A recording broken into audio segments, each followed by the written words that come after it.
Hi everyone, Happy New Year. Welcome to Birds of Geek, episode 11. As ever, I am Amy, and with me I have the boss man, Barry. Hello. And I have Anthony. Sorry, I couldn't think of an alliteration for you, darling. I mean, the only one I could come up with is probably not really repeatable on a family show, so. Yeah. No. I thought you were going to say I couldn't think of your name. I was like, wow. Awkward. Yeah, but that'd just be part of the course. It's usually like... Oi, you. So... Are you trying to click and it's not coming out? Yeah, I'm not very good at clicking. It's not one of my special skills. Anyway, so today we're reviewing some comics each rather than doing a whole joint one. I'm going to go first today. Makes a change. I know. I'm being all assertive in 2020. Love it. Well, you will until I start bossing you about, and then you'll be wishing for 2019 Amy back. So yeah. I'm going first, and I'm reviewing Volume 2 of Life is Strange. There's a couple of reasons why I wanted to come back to this, because I was disappointed with the first Life is Strange with the story. It didn't feel like it worked. Parts of it felt rushed. Parts of it felt pulled out a bit. And then I spoke to Emma Vieceli. I always say her name wrong.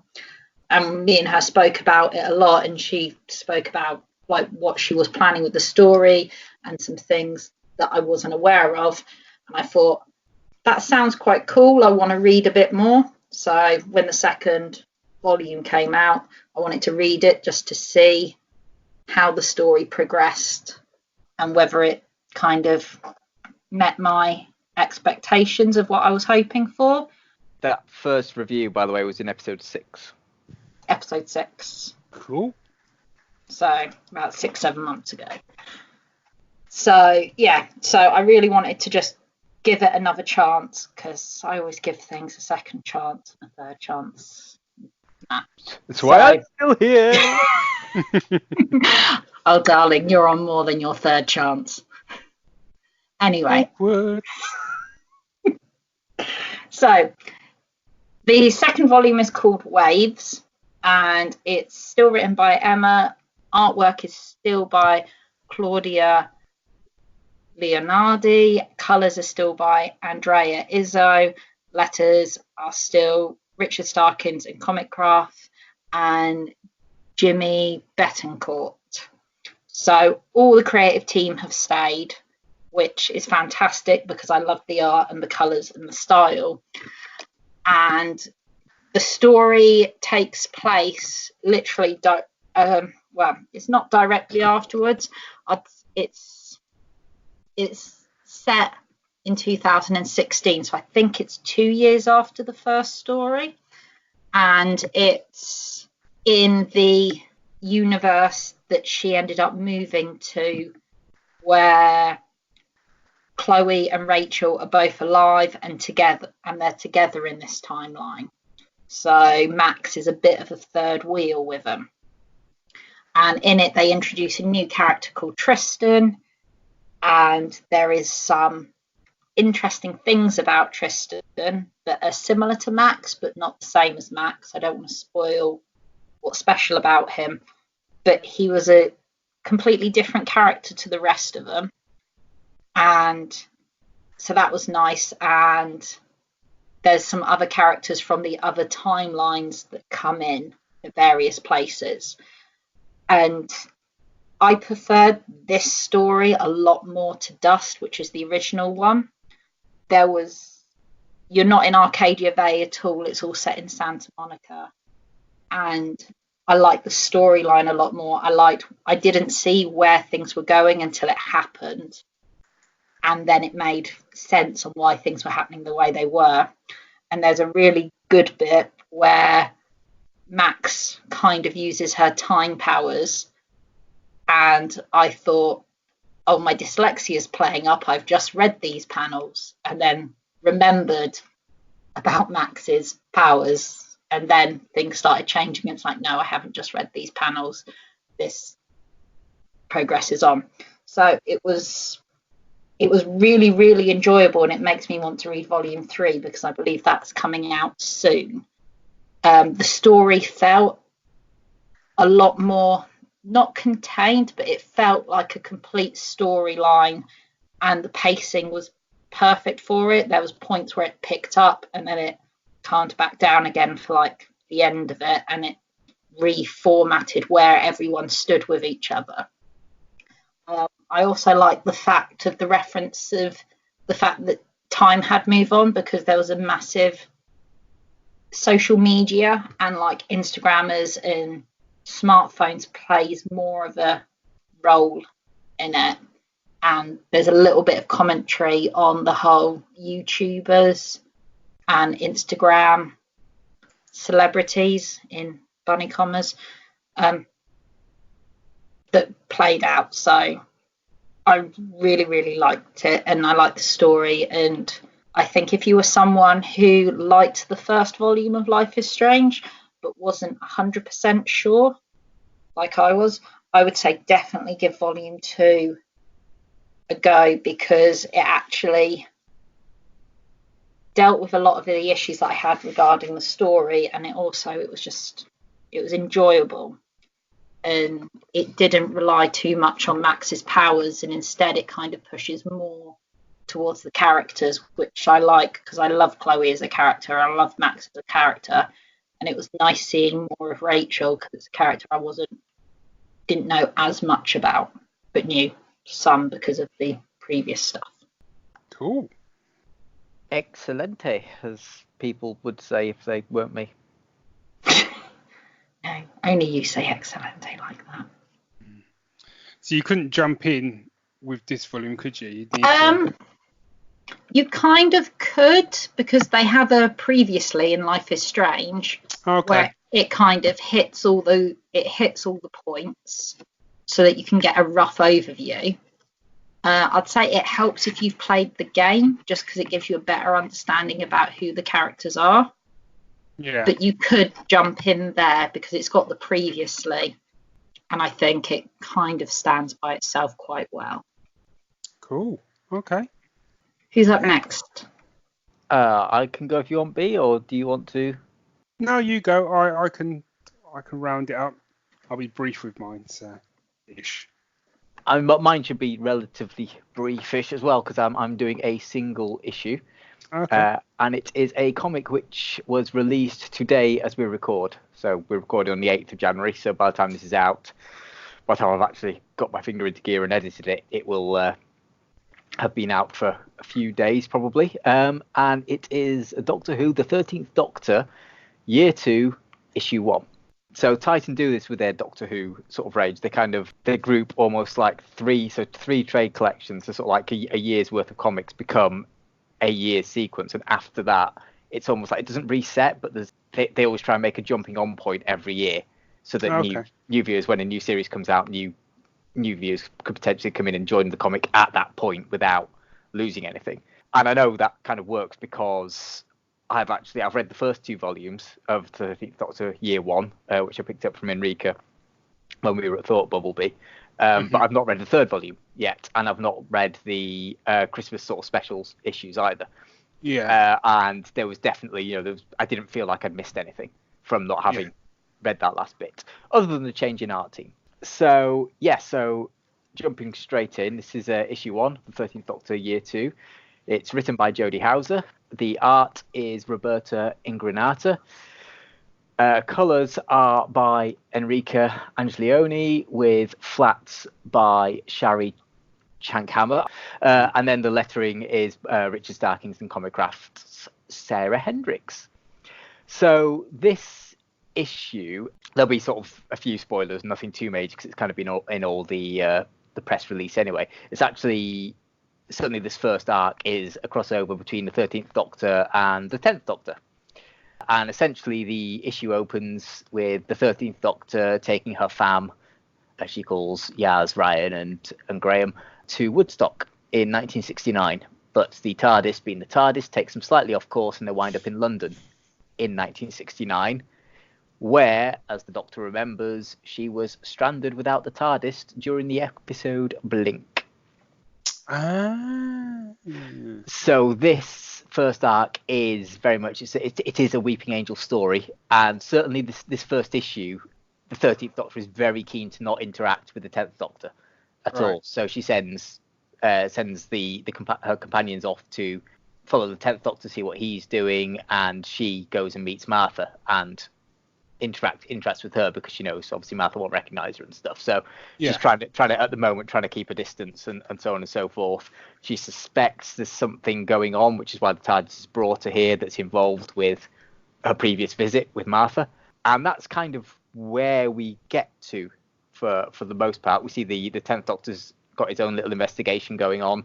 Martha's basically earning money as a shop assistant to support the 10th Doctor and herself. And yeah, that's kind of the setup for the issue. I don't want to go too much into the story beats because say it's a single issue, and if I go too much, it will kind of ruin the entire plot of the issue. The artwork is, I mean, it's great. I've come to expect from Titan actually quite a high level of art anyway. But it is different to Rachel. So Rachel Stott's artwork was very much almost photorealistic in her lines. You know, you could. Every panel it was like that is definitely those people. Roberta's artwork is, and it's not to, you know, it's just a style thing. She gets the essence of the characters over nicely, but without it being that level of realistic, if that makes sense. So it's like the expressions are all there, the likenesses are there, but not to the same degree. And something she does that's really clever, and I don't know how she actually does it, but there's quite a few panels where people have got an expression on their face and you can tell exactly what it is, despite the fact that the mouth's like one little line and the nose might almost not be rendered at all, sort of thing. Like, you know, but you can tell it's hard to explain, but you can tell exactly what they're looking at. And I don't know how you can manage to do that. And some of it comes in from the colouring as well, because you get that sense of depth and the shape of the face and stuff. So it's not like it's just like a flat face with nothing going on. But yeah, the artwork is superb. There's some amazing detail work as well, in like especially in the backgrounds of buildings, just the brickwork on buildings going off into the distance, which the color team, so Flatter and Enrica, they've done a great job of making. It's almost like as if London is in a bit of a smoggy haze, so it's like the buildings in the distance are faded out, so they look distant. And it's, you know, there's a lot of tonal shift and a lot of depth and a lot of work going on in the colours, and the skies are beautifully rendered. You know, the clouds are rendered, which is all the colours. You know, they're not drawn. It's all the colour that's done that. So yeah, I mean, it's a great start. I'm intrigued. It ends on a cliffhanger, as a Doctor Who comic should. Indeed. And it will be interesting to see if and when the 10th Doctor and the 13th Doctor do meet, and how that pans out. And also, I'm wondering, is this just going to be the 4-issue arc, or is the 10th Doctor going to be evolved throughout the sort of the year's run, so the 3 volumes? It'll be quite interesting to see. But yeah, I mean, as a multi-Doctor story, I think it's so far quite unique. It's not the usual kind of, you know, time is definitely fractured and things are definitely wrong, and we must meet up and solve it. So it's got a different twist to it. Jodie's writing's superb anyway, and she gets Doctor Who.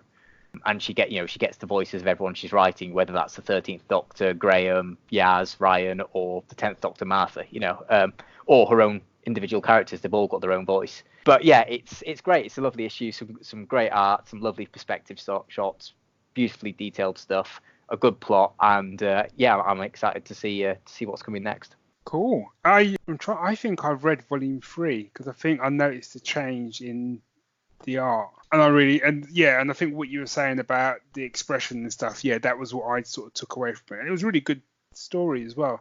And I plan to sort of pick this up and have a read of it as well, because I've enjoyed what they've been doing with the 13th Doctor. Actually, in some ways they've done more with her than they did in the first season of the TV series, if that makes sense. I don't want to I completely agree with that. It felt like she kind of settled into that character more so than actually on the big screen. So I found them really, really entertaining to read. So nice one. So it's me then. Yeah, it is. Cool. It's me to bring this baby home, as they say. Not that I kidnap babies. It's not what I do. It's not who I am. So as some people may know, I am a big fan of Dynamite Comics, primarily because they seem to be the go-to company for pulp adventure. And I know Ant's a big fan of them because they do the James Bond range. Indeed. So recently, I'm going to try and keep this brief, even though it's 10 issues. I read The Shadow Year 1. So the blurb, which I shall skim through really quickly, is the first and greatest hero from the golden age of pulp magazines is The Shadow. Here, for the first time, is unveiled the origin story of how the Master of Men returned to America following his many adventures abroad in the aftermath of World War One. How did Lamont Cranston launch his legendary crusade against crime, assemble his vast network of covert operatives, and meet his lover and companion Margot Lane? I could go on, but basically what this is a 10-issue origin story of the Shadow, and I absolutely loved it. So the art is by Wilfredo Torres, and the writer is Matt Wagner. And yeah, it's just, do you know what? One of the best ways to say it almost feels like an extended version of the Shadow film, which I know not everyone loves, but I actually really enjoyed it. But this kind of feels a bit of a cross between the film and sort of previous Shadow comics. This feels probably more truer to the character. Does that make sense? In the fact that in the film, like he didn't kill anyone, whereas the Shadow is an utterly ruthless character, and that ruthlessness comes across in this comic.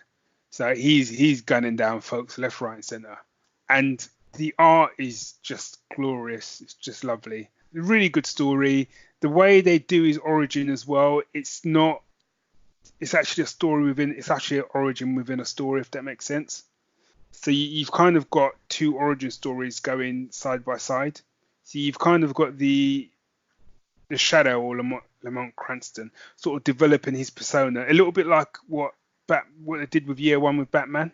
So like to begin with, even though he hasn't necessarily got the trademark sort of cloak and hat, even though he's got the scarf, but that kind of gets developed as the comics go on.